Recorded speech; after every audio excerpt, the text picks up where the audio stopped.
الرحمن الرحيم. الحمد لله رب العالمين، وأفضل الصلاة وأتم التسليم على سيدنا محمد سيد الأولين والآخرين.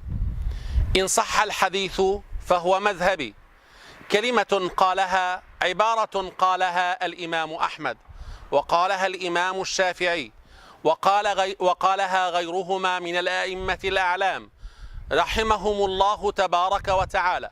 وإننا في هذا العصر نرى كثيرا من شبابنا يتمثلون بهذه الكلمة ويقولون إن صح الحديث فهو مذهبي، ولكن مع الفارق الجسيم، مع الفارق الكبير بين إمام في الحديث يعلم الحديث ويعلم صحته، وقد رأى من التابعين ومنهم من رأى الصحابة الكرام أو غيرهم يقولون هذه الكلمة، وبين إنسان لا يتقن قراءة الفاتحة ولا يفرق بين الحديث الصحيح والحديث الموضوع ولا يحسن معرفة الرجال وغيرها، فيأتي فيقول إن صح الحديث فهو مذهبي. ولكن هذه كلمة أريد بها باطل والعياذ بالله، مثلها كمثل من يدعي ويقول أنا لا آخذ إلا بالدليل. من أنت يا أخي؟ من أنت؟ الدليل هو أمر شرعي مطلوب، ولكن من الذي يأخذ به؟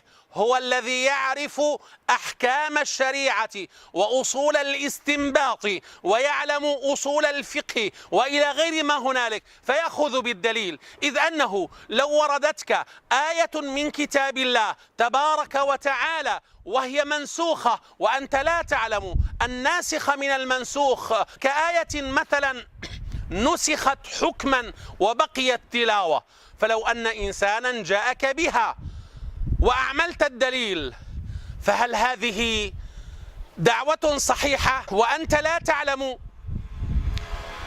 الحكم الحقيقي في ذلك ولا تعلم الناسخ من المنسوخ؟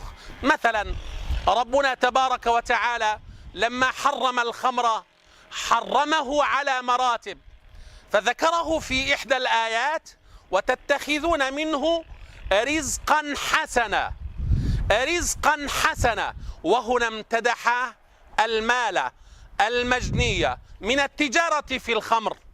فهل يجوز أن نقول في أيامنا الحاضرة بعد أن نزلت آية التحريم أنه يجوز بيع الخمر وإن الدليل يجيز ذلك؟ هذا هراء في هراء. من لم يعلم الناسخ والمنسوخ يجيزه ويأتيك بالدليل، فلذلك ينبغي أن تعلم أولا ثم بعد ذلك تعمل الدليل، وتقول إن كنت عالما متقنا لفن الحديث ومصطلحه أن تقول إن صح الحديث فهو مذهبي، وأن تقول أنا آخذ بالدليل، وإلا فكن مقلدا للعلماء الأطهار رضوان الله تعالى عليهم الذين التقفت وأخذت الأمة علومهم وقبلتها، كالأئمة الأربعة وأئمة الحديث الإمام مسلم والإمام البخاري، حتى أن الفقهاء قالوا لو أن رجلا حلف بالطلاق على زوجته أن كل ما في صحيح البخاري هو من حديث رسول الله، قالوا لا تطلق زوجته لأنه من حديث رسول الله صلى الله عليه وسلم. أيها الأخ المؤمن، أيها الأخ المؤمن المندفع لحب الله ورسوله، وأنت لا تعلم ما هو الفرق بين الحديث الضعيف والموضوع وتجعلهما في سلة واحدة في مرتبة واحدة، علما أن الحديث الضعيف هو حديث عن رسول الله، ولكن ربما جاءته علة فجعلته ضعيفة، أما الموضوع فهو كذب على رسول الله. وبعد ذلك تأتي فتقول إنني لا آخذ إلا بالدليل، فأنت لست أهلا لأن تأخذ بالدليل.